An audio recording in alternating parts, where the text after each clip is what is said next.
I'm just going to be talking randomly. Hopefully no one's here because I sound a little crazy. So yeah. Let's see. What should I say?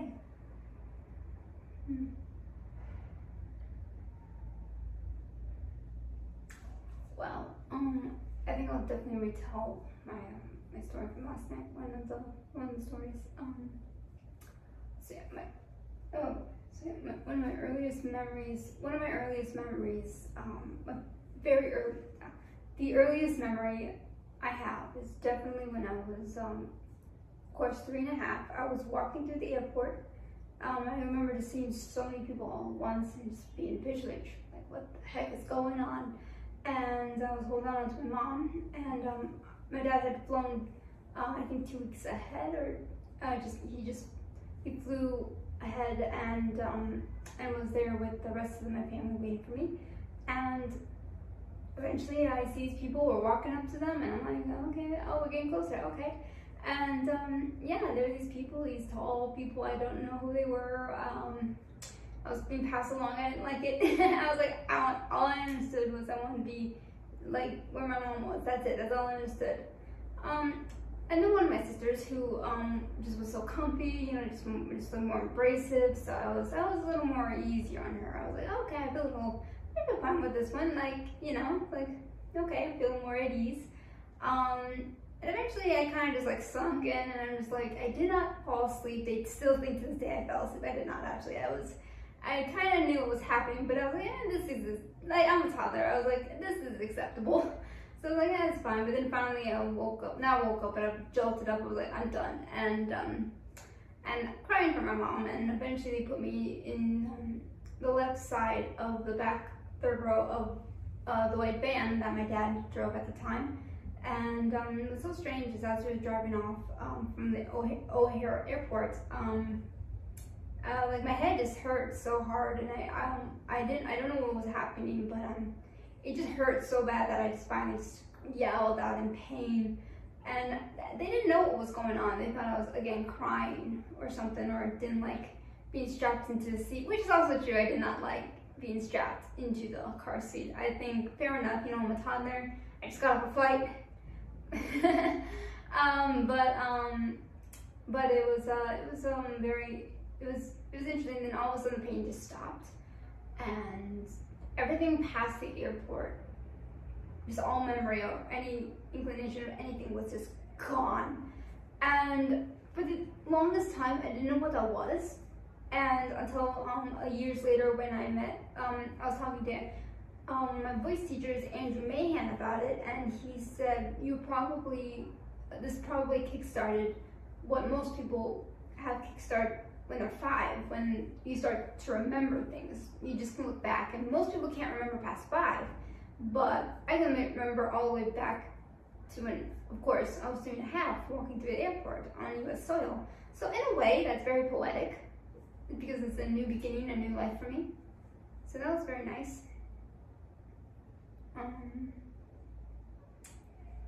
What's another story I can say?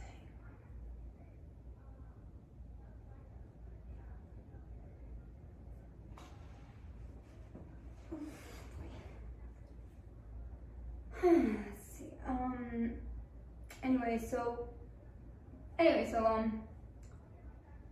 My preschool teacher, I was telling the story last night. My preschool teacher, they found my kindergarten, my preschool, whichever one it was, the one before first grade. We found out she was racially being discriminative against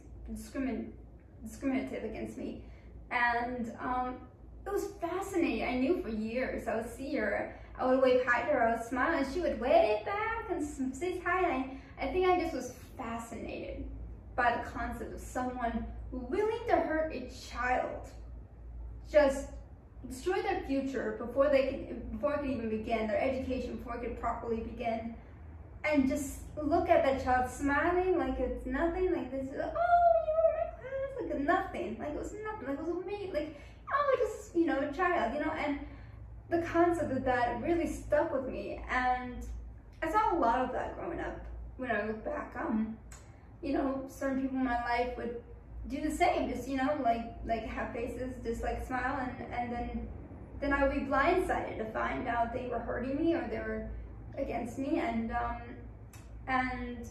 sometimes I would pick up cues and I'd be like, but again, you operate differently, you don't know, and then sometimes you don't want, and if you ask about it, they'll just say no anyway and make you feel like they'll gaslight you. So it's very strange how that happens. I've had 2 friends in my life, ex-friends now, who were awful, and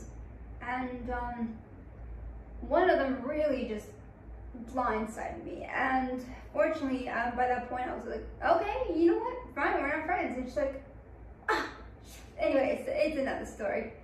Anyway, but it's very fascinating what people are capable of, and then at the same time, society will look at people with disabilities and just be like, well, you couldn't pick it up. Could we, or were we up against something we couldn't handle, and you just want to blame it on something that's easier to blame it on? It's really something, and it's really sad because it really is sad. So, I remember, of course, growing up, the kids would do that eye signal to me and assume I'm Chinese or something. But growing up, the people just understood in China, really. Japan was sometimes within the radius of people's heads, but no one knew Korea yet. Like K-pop, and it didn't explode yet. I mean, some people, where I live, most people only understood the concept of China and the Middle East due to obvious reasons in the early 2000s, and that was it. And also, side note, what's so strange is how people view the Middle East as if it's not part of Asia, it's just a separate being, and it's like it's a region in Asia.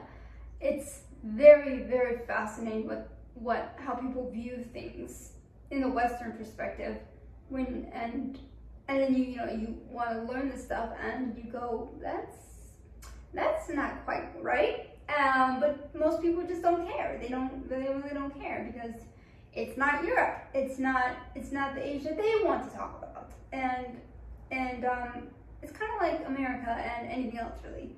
It's like you gotta learn the good and the bad, and the misinformed and the misunderstood versus we screwed up there. Yeah, we did that. Because it's the difference between owning it and moving past it versus pretending it never happened, or pretending it wasn't there or it wasn't you, and shirking blame. And there's no blame entirely, because people are sometimes, unfortunately, caught in the crossfire of politics and religion, and what can you do? It's very sad and strange, and I think we're becoming more aware of that now.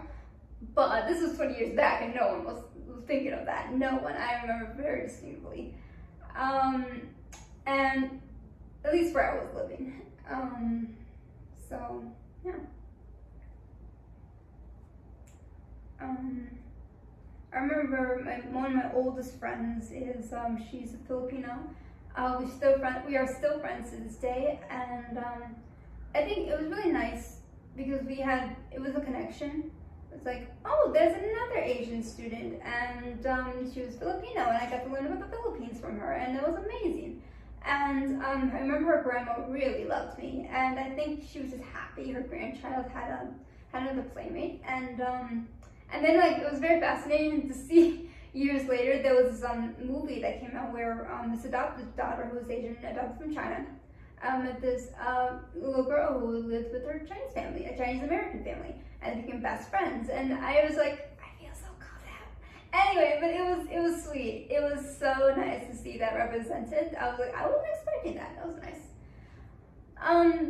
But unfortunately, her parents moved to California. Sorry, her parents moved to California, and I kept in contact with her because I knew she was going through a tough time, and she's like, oh, well, I guess I'll lose contact. And I was like, no, you're not getting rid of me that easily. And I remember a few years later, she was like, Thank you for for chasing me down and making sure I didn't lose contact with you. I'm like, yeah, you're welcome. So yeah, it's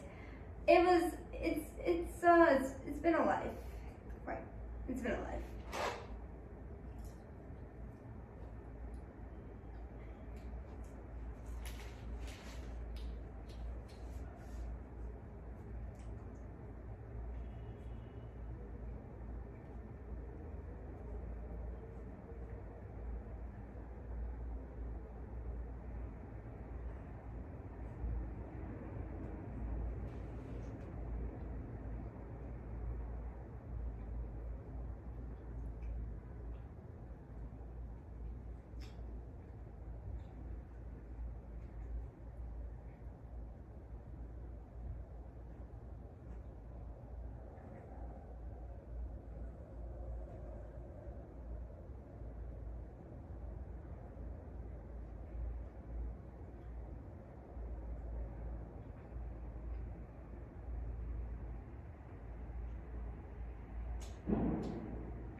Yeah, so I remember when Disney came out with Raya and the Last Dragon, and I was very excited. And I went through a very mental, very surreal episode. I don't know. It was for the first time, for once, I saw an Asian character who did not look like she was trying to be Chinese, oriented, because you see that a lot in cartoons, because it's just easier, why not? And you didn't see Korean, you didn't see Japanese. I saw me, even though she was supposed to be like South Korean, Southwest, I don't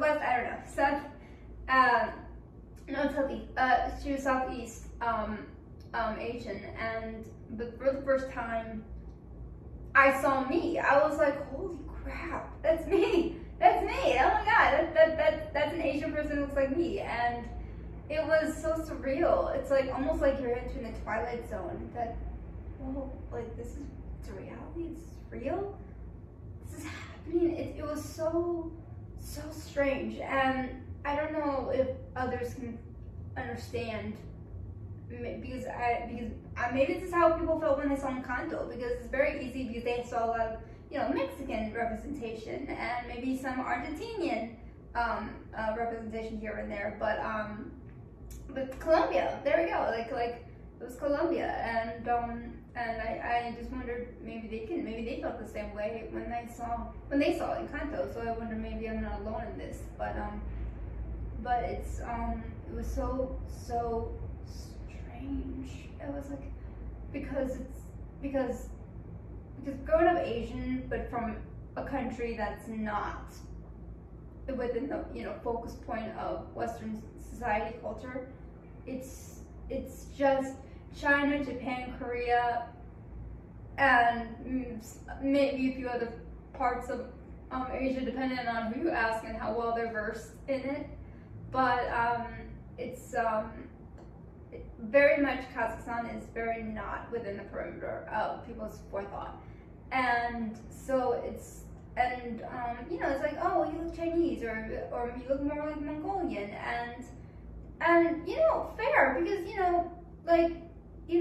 a lot of people look alike, really, if you really want, because I think we get a little too sensitive sometimes on depending on the situation, we get a little too sensitive on perspectives, because sometimes it's also healthy to take a step back and go, yeah, fair enough, because it's like one time my friend's mother or cousin, she was on the phone with me, and she was at a family event, and they asked if I was Chinese, and I snapped back.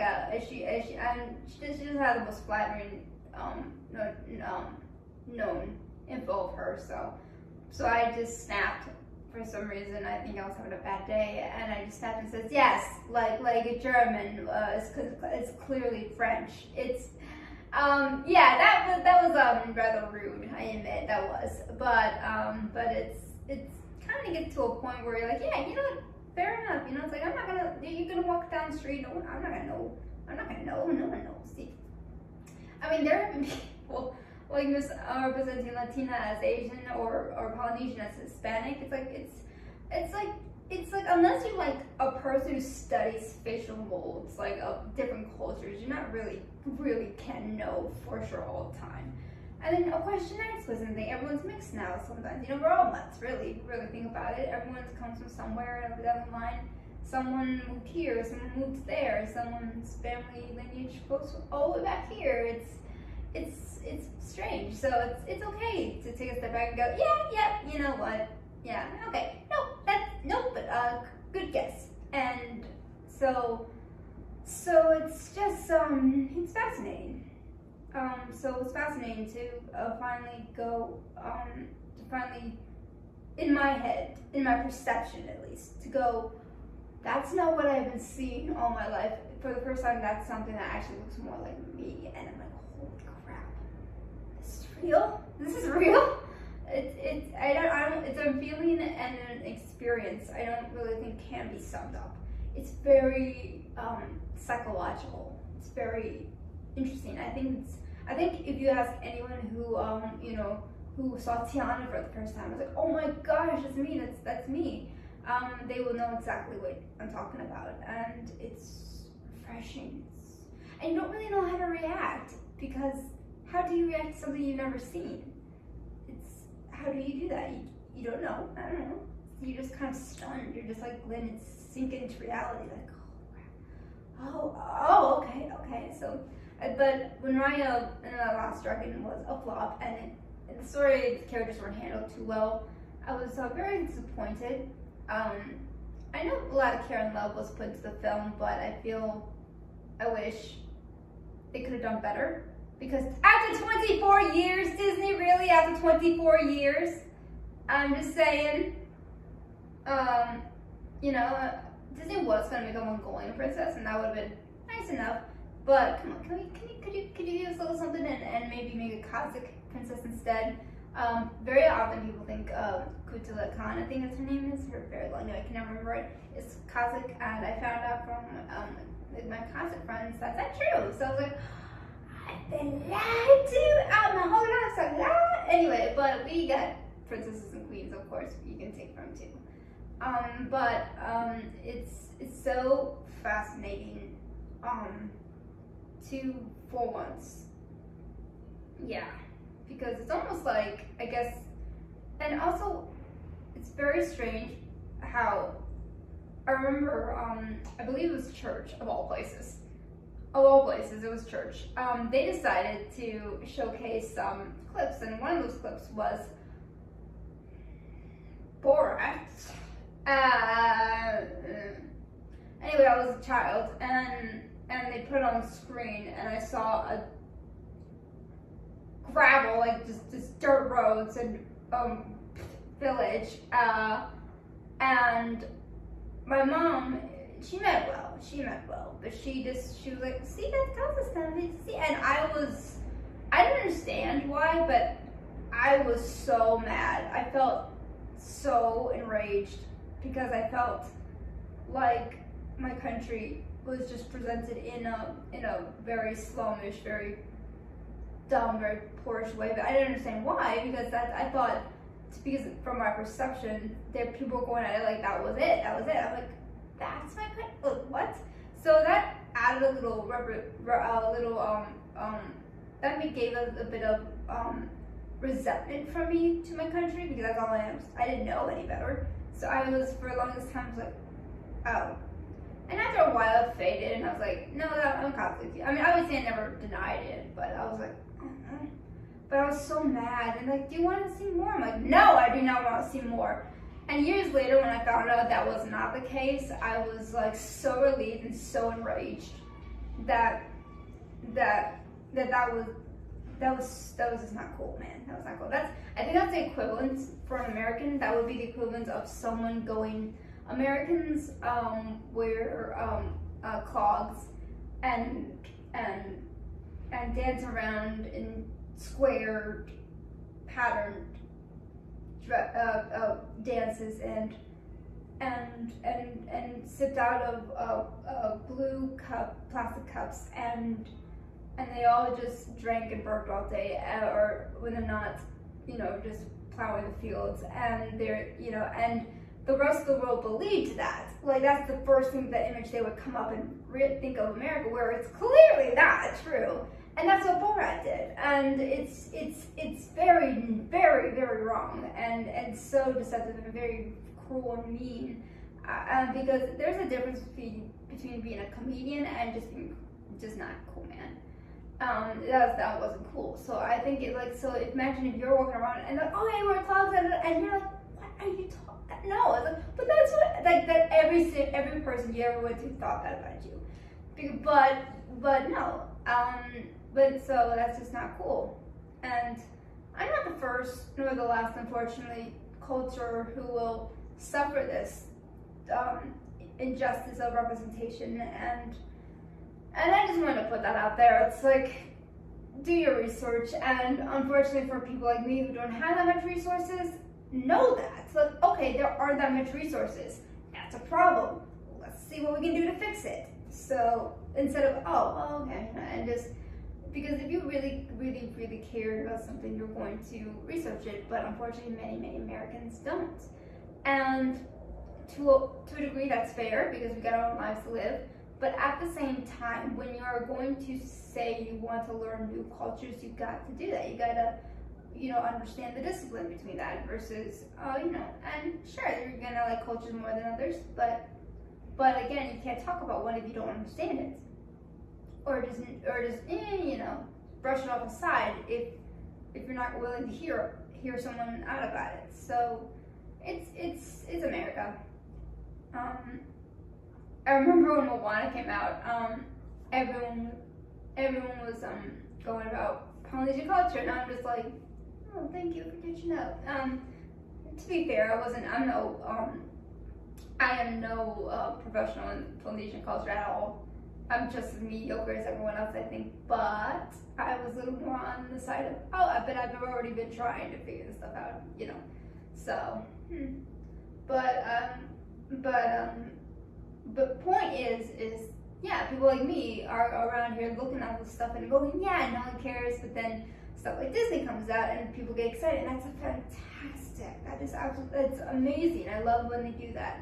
I do, even to a fault when they mess up. Even so, people won't know they messed up unless they actually look it up and people speak up. And so even in the negative traits that come from it, we learn, and that's amazing. So yeah, it's like if this documentary comes on like Netflix or something or whatever, that'd be cool. But if it ever got picked up or something and people liked it that much, Disney, I play Disney Princess, please, or a villain, I'll play anything. Anyway, but it's just it's really amazing, and I think for me it's fascinating, but it's like, for me, I think it's a very much a journey, what life is, and that really is what a Kazakh is, but I didn't know it growing up. But it's very much a journey. It's never a beginning and end. It's not a fairy tale. It's not. It's a here and seeing what I can learn from here. What can I learn from the now? What's now going on? Why? And looking to the past and seeing and viewing the future, and but also not forgetting to be grateful and kind of appreciate what I have today, and I have a lot. I really do. I think I would consider myself a very rich person. I have friends, I have family, I have support, I have protection. I'm living in literally the safest, arguably one of the safest countries in the whole world, and so many women don't realize how very, very lucky they live here, regardless of all the crap it has. It's so much better than so many other places, and I really wish we would just admit that more. Just come on, guys, come on. I'm not saying like don't complain. You absolutely complain if there's stuff that is hurting you, but at the same time, don't be like, oh, we're so segregated and we're so like as if it's like 1812 or it's like 1600s. It's like no, we're very much better off than most countries. But it's also fascinating because of all the rise in spite and hate. We forget to. Also, by the way, a few days ago was October 9th, which is Indigenous Day now, thank God. Yes. I mean, I don't know what this Columbia's thing is. I don't know what the Columbia's guy is, whatever he is. But Indigenous Day, it was really great, but I was walking around, there was a band coming around, I was very happy. But it was very loud, and when I get back up and just rest. But I saw these Italian flags, and I'm just like, what? Why are there Italian flags? And I found out that some people wanted to also put their culture alongside the indigenous, and I was pissed. I was very angry about that because it's like I get it, but sometimes there are situations where you don't need to put yourself onto the table with others. You don't make the indigenous people share. I really don't like how they did that. That was I thought that was distasteful. And they have, like, I know Italians have a day in America, and there's a festival, I think in like Milwaukee, Illinois, somewhere about that. I know that because I went to a concert, and whilst we were at the concert, there was a huge festival full to the brim of Italian stuff, and people, like thousands of people were coming all around, even from the world, to come to this big festival. So I know they got stuff, and I think it's a month or something if you looked it up, but I could be wrong. But it's like, come on, really, we're going to do this, guys? It's like I can understand some people if they want to like have all unity bases. That's great, but I really hate when people want to put their stuff onto people's culture where it's for them specifically. And I wish we also take a step back and go, okay, this is your day, and we're going to appreciate that and respect that. And I wish we would do that. I'm not saying gatekeep, but at the same time, come on. that was so, I was so mad, but I saw like because the Hispanics or Latino culture or Mexican culture had their Independence Day like 2 weeks ago. So and I think the Italian one, I think it's somewhere in the summertime. I forgot which month, but I think spring, or maybe it's winter. I don't know. No, it was not winter, but yeah, but I don't know. Maybe, but I know October 15th is the start of the 15th is definitely the Polish Heritage Month.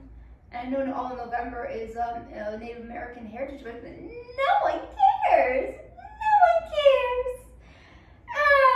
So you gotta love America. No one cares. Everyone's on Juneteenth. It's very fascinating how queer and the Black community are the only ones who really get holidays with sales. And I remember one time I turned to one of my classmates who I knew was. If I remember it, I was like, it's like, it's like you guys get the sales. What does the Asians got to do to get sales? Ours is in May, and she meant well. I don't think she was really thinking about it, but I think she's like, oh, ours is very, we've been, segregated, not segregated, but we've been, put down, basically, what she said, and turned around and continued her way, and I was like, that wasn't my point, but okay. But it's kind of true though. I mean, the thing is, it's like, I remember turning to one of my roommates and I said, you know what? It's never about inclusion. It's always about money. What's going to make money? And that's all it really is. It really is what all it is. So I'm like, so the only way for Asians to get their sales on their day is really to have some people like the queer people and have it on their side, then we'll get sales, because that's the truth of it. That's the truth. And I'm not mad per se. I'm just like, it's just like an understanding. I get it, because let's be honest. No one cares. Like the government or whoever makes these holidays or sales and to go along with it, strings all this up. It's they don't care about inclusion. They only care what's going to make money. It was never about inclusion. So, and I think this will be a very, I get a lot of people angry if they hear this, but it's true when you really think about it. It's great we have it. I'm glad we fought for it, and all amazing stuff. But at the same time, there is a bit of a truth to that aspect of it as well. So it's very fascinating. Again, people don't want to talk about this stuff. They don't want to face this stuff. They don't want to admit this stuff. But it doesn't change anything. It doesn't take away. It just gives more color or gray to the mix of the various other grays of what things are. And the sooner we learn that, the more we can go, okay, we can be a little more grounded in understanding and kind of see things a little more perceptive and be more wary and a little more understanding. But we don't, because we do not do that. So I don't know what to say other than that. It's very fascinating how Asians are kind of categorized almost as if we're white. Because people are like, oh my gosh, Asians, like, you guys are not segregated. And I don't think anyone would actually say that, at least not after COVID. But in our heads, we always think that. And yet, like the Latino community and like the Black community, Asians are also been killed in America various times for simply being Asian. But it's never reported. It's never reported because no one cares. No one ever cares about that. It's not going to make the headlines. And that's what news is nowadays. They don't care about news. They just want to make the headlines. And so it's fascinating. And sometimes it's very strange. And then of course, growing up in my household with who they were and all that, it was very fascinating. I was going to London, England as a graduation present. Yay. And I asked my parents early on, like, if I graduate high school, will you take me to England? And they said, yeah, if you graduate high school, we'll take you. I'm like, seriously? He's like, yeah. I'm like, yes! So I love English history very much so. I know it so much better than American history, and I'm sorry guys.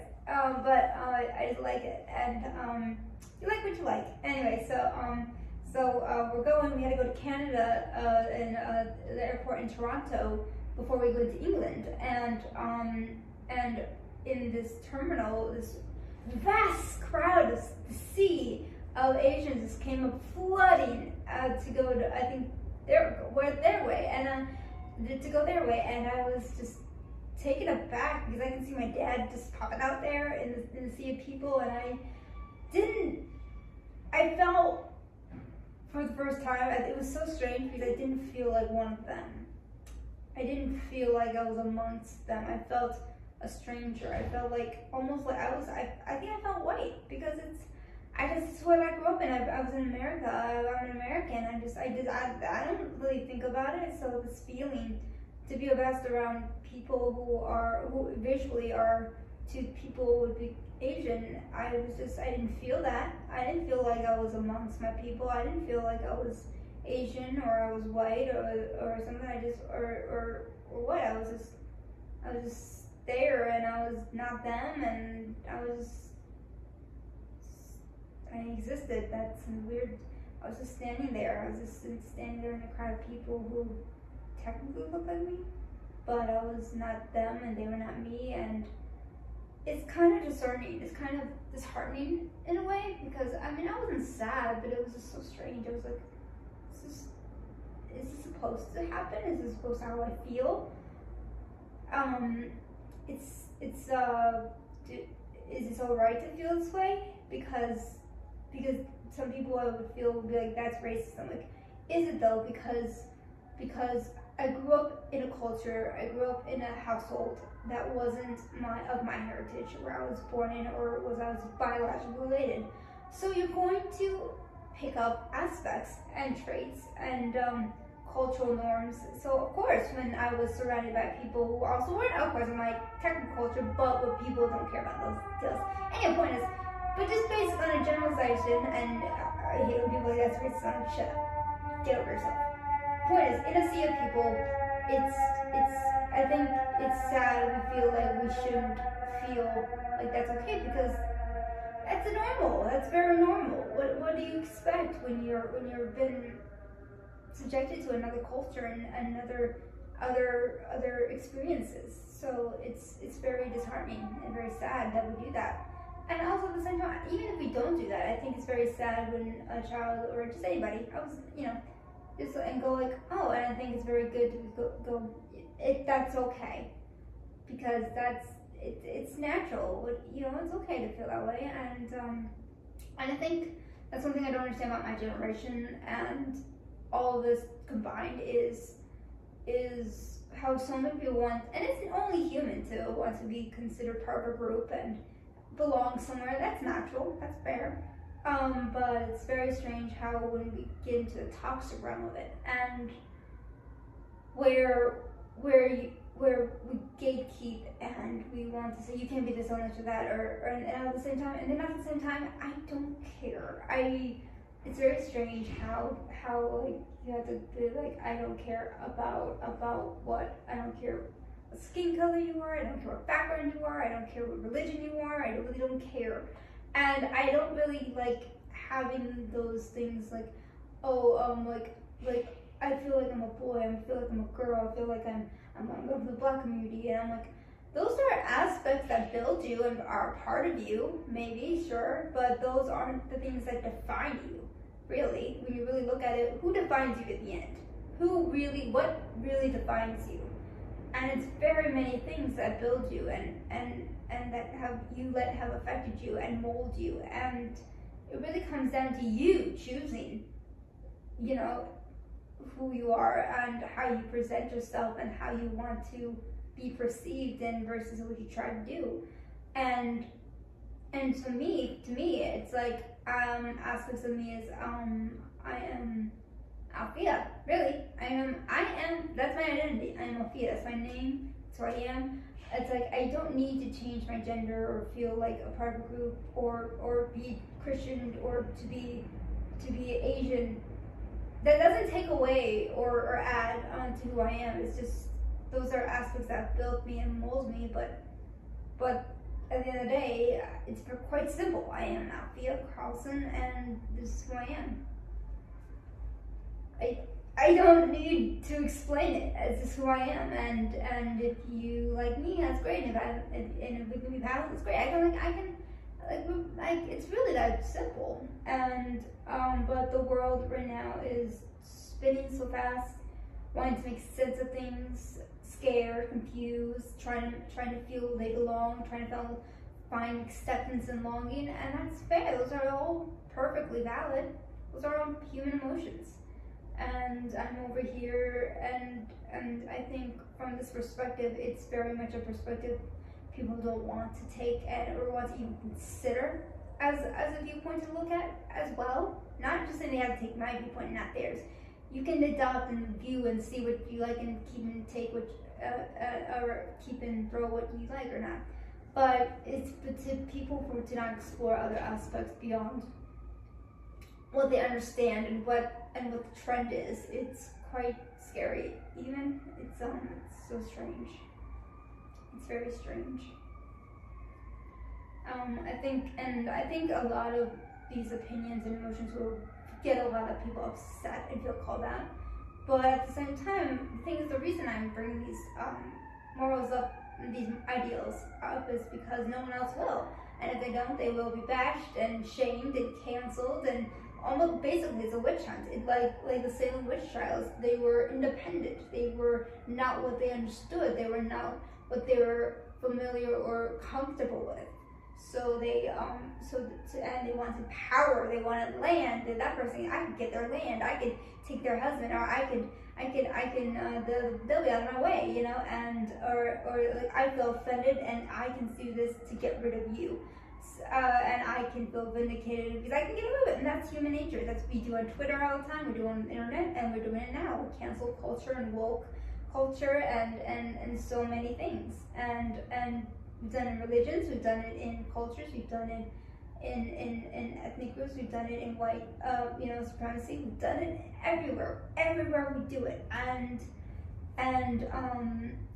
it's so strange. I don't know what else to say. What can you say? It's so many words in so little time, and not enough words in the world. Really, it's so weird.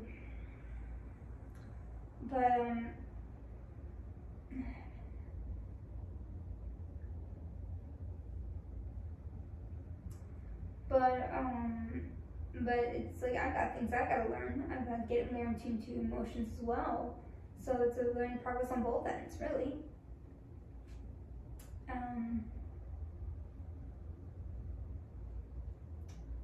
So yeah.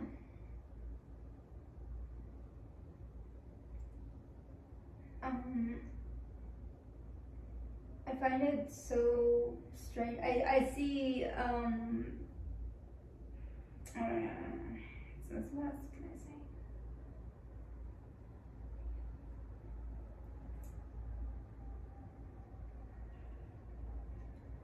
Yeah, one story. My friend one of my longest friends who's Filipino. I went to visit her one summer, and here's the thing. She is a very she's a wonderful person, but she's had a history of having trouble expressing herself at that point, and especially to one of her family members, and that was not going to fly, because eventually, one thing I understand is people keep things down, and eventually things get worse and they hit a boiling point. And I'm not very good at very communicative skills, but one thing I've learned from being a person with disability is if you push people so hard, like because especially if they perceive you as dumb, and you can push their buttons, they explode. And that's usually when people finally start saying things they should have said yesterday. And it's very American. I don't know what it is. At least I don't think it's even American. I think it's a lot of people just out of pride, just out of absolute egotistical pride, and just don't want to talk about it because they're, it's hard. It's very discomforting. So going there, I knew they thought I was, they thought, she's her friend, and I pushed the buttons, and because I figured if someone had to be sacrificial lamb to get the barf on, then that might as well be me, someone who doesn't even live there. And it worked. It worked. They, of course, I was like, playing it up and all that, and they exploded, and they brought her in and talked to her and her brother, and everybody was just talking to her, and of course, I was just an insolent, dumb person who really needed to stop, and like I expected, that got her to finally start talking, and her relationship with her family has gotten better since then, and she's even admitted this to me many times, and I'm like, well, you see what happens when you talk? And she's like, yeah, I get it now. I'm like, yeah. It's not ethical, it's not by any means, but that's the strange thing about being a person with disability. You learn really quick what a person is and how they treat you when they perceive you as someone who's not normal, one of them, who's not one of those people, because it's because either they treat you like crap, or they're like, oh yeah, they're polite, but you can figure out they really don't care, or they're showing people like, okay, cool, they're compassionate and they get it, and they don't have to understand, but they're like, okay, but you can tell they're not going to judge you either. They get it. Like, they have decency and morals, and some people are good people, but they don't know how to react. They just stick to themselves. So when they meet people like me, they're like, okay, whatever, that's so weird, and fair enough. They don't know how to react. They don't know how to do it, and that's fine. But at the same time, that take the opportunity to grow, and if they don't, well, it's unfortunate. It's a sad missed opportunity, but whatever, People are going to do what they're going to do. They're going to choose what they decide to do and how they behave and act. Point is, I guess that point is, once again, by the way, being Asian is so weird. It's such a double-edged sword. You can't be smart because that's such an Asian thing, but you can't be dumb because that's not how Asians work. You have to be demure and petite and beautiful, and you can't be strong and independent, because a lot of Asian women, a lot of ethnic women, a lot of women in general are. Let's be honest, women just are, and it's just crazy. Anyway, point is, and so you're confident, but then if you're confident like Mulan, and that makes people see Mulan, oh yeah, it's also bad because it's so strange, because then then I remember middle school, I kept hearing the term yellow fever happening, and I thought at first that was an illness. Is there an outbreak? I'm like, nope, COVID has not happened yet, but that outbreak. And I was like, I got home, I'm like, Mom, what's yellow fever? And she's like, oh, and I'm like, oh, and I was like, I thought it was a medical problem, so I was like, oh, that was not the reaction I was expecting. What? And she's like, that's just something people have about people who are Asian. And I was like, wait a minute, where's the voice then? Like, I'm Asian, and she's like, I know, and that's, I found out K-pop just blasted onto the Western scene. And it was like, yeah, okay, and so it was very interesting seeing that, and it was kind of funny, and sometimes I would hear in the hallways and be like, oh man, why can't there be more Asians? And I'm just like sitting over here like anyway, but I was depressed, and but like I think, but let's be fair, all of them wanted the TV, the pretty K-pop star, not people, and then actual Asian person. And but then of course, anyways, but it's just so strange how from one point your whole life no one cared or anything, and all of a sudden Asian was the thing, and you still didn't make the cut, and you're just like, okay, whatever, okay, that's bullshit. Yeah, and what's so actually also fascinating about being Asian is I know I'm very beautiful, but I'm not perceived as beautiful by others, not because it's not true, but because it's not what society and social media has dictated. I saw a girl, and she had beautiful, big, luscious curls of hair, and I just was like, oh my God, you're beautiful. And she's like, oh, thank you. You're the first person who's ever complimented me on that hair. And I'm like, excuse me? I'm sorry, what? And she's like, yeah. I'm like, that cannot be the truth. And she's like, no, it's true. You're the first person in Chicago who's really told me that. And I'm just like, son of a bitch. Anyway, I was like, thinking about what? And I'm like, oh, right. Social media has not put this out as beautiful yet, or hasn't for a time or something like that, maybe, or not at all. And so, of course, it's not on the register of people's minds. They're not looking at someone and go, that's beautiful. They can do that, but they don't verbalize it because it's not what society is saying is in or perfectly beautiful now, or was within recent memory at least. So it's very strange, and because then I'm walking around, I see beautiful women all the time, and then I don't see guys lining up for them, and I'm just like, what is going on? It's so strange, and it's so weird just to be a woman now. It's just like, it's always been crazy and crap and just really weird like that. No sense to be had anywhere. What? Anyway, so it's very strange. It's very strange. Actually, my sister, my Russian sister, she's adopted from Russia. She was adopted, I believe, a year and a half after me. But she's older, and she is a very lovely, beautiful girl. Very natural. I say we're the ethnic children, because we are. We're beautifully ethnic. And so she's very beautiful. Everyone in my family, when I really think about it, is very beautiful in their own way. You know, and but one time, you know, a lot of times, you know, they're like, oh, sorry. A lot of times they'd be like, a lot of times they would be like, oh, you know, the Russian sister, you're so pretty, and I'm like, oh yeah, and I'm pretty too. It's like, and they would, I don't think they meant this, but they would have this look like,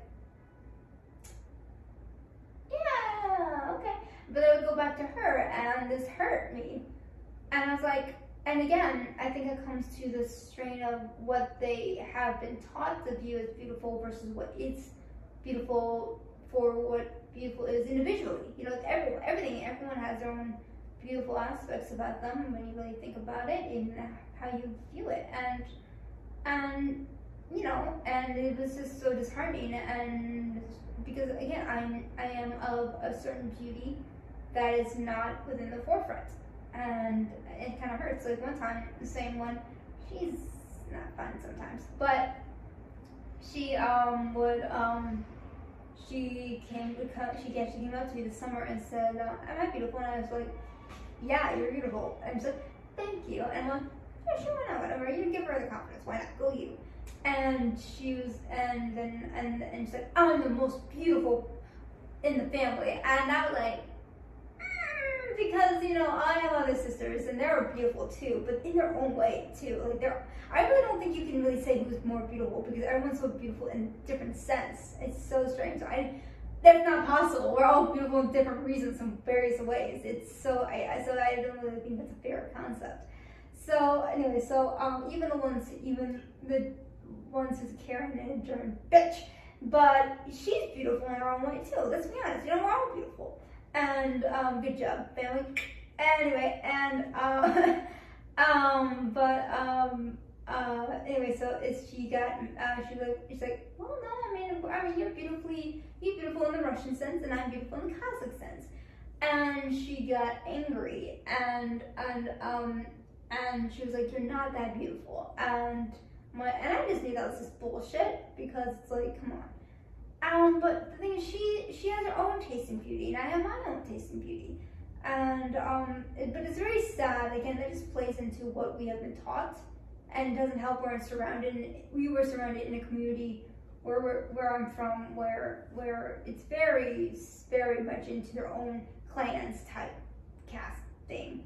So for that, mixed with trying to be more fairer and more kinder and like more broad, open sense, that's not going to happen. And not everyone's like that there, to be fair. You know, there are people like get what I'm talking about. They're like, oh yeah, I totally, yeah, she knows, yeah. But yeah, like I've been saying all my life. I'm like, I know. But it's just so strange how we still do this to ourselves. So yeah.